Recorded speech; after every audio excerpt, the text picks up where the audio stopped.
qu'est-ce que tu penses de ce pneu? Tu penses qu'il faudra quoi comme Tesla pour mettre ça? Regarde.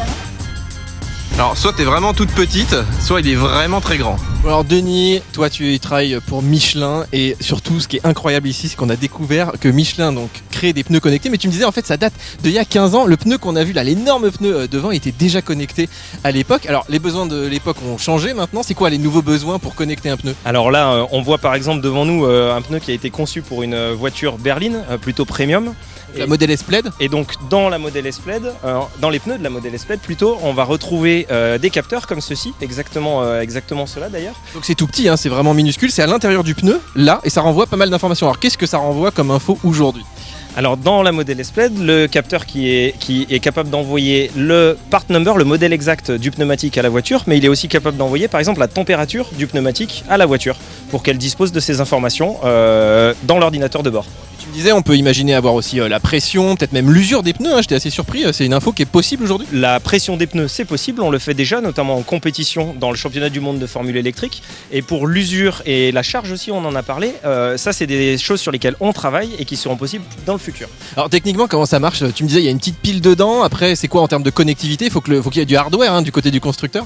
Oui, donc dans le capteur, on retrouve des composants électroniques, une pile, et le système communique en Bluetooth avec la voiture, mais on peut aussi imaginer qu'il puisse communiquer avec un téléphone, avec un PC portable ou avec des gateways dans les entrepôts. Voilà, que tu saches si ton pneu il est usé ou pas, s'il faut que tu le changes, si j'en sais rien, il a trop tourné, il a une mauvaise charge. Donc c'est des choses qu'on pourrait imaginer dans un futur finalement assez proche.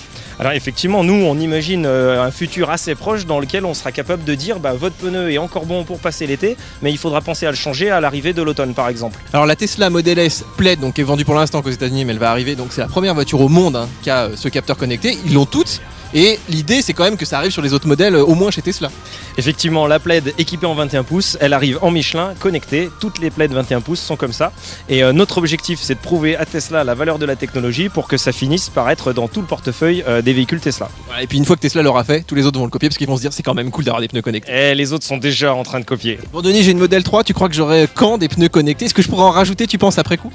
Alors aujourd'hui c'est plutôt un produit qui arrive en première monte, il faut que la voiture soit conçue pour ça, pour qu'elle puisse écouter les pneus.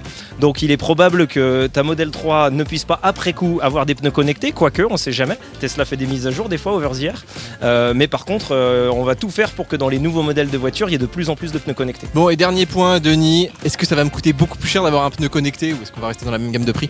Bah si, typiquement pour un pneu qui est capable de communiquer sa pression, un peu comme le ferait un TPMS aujourd'hui, l'idée c'est d'être vraiment dans la même gamme de prix. Merci beaucoup Denis, c'était vraiment très intéressant et d'ici quelques années on aura peut-être tous des pneus connectés. J'espère.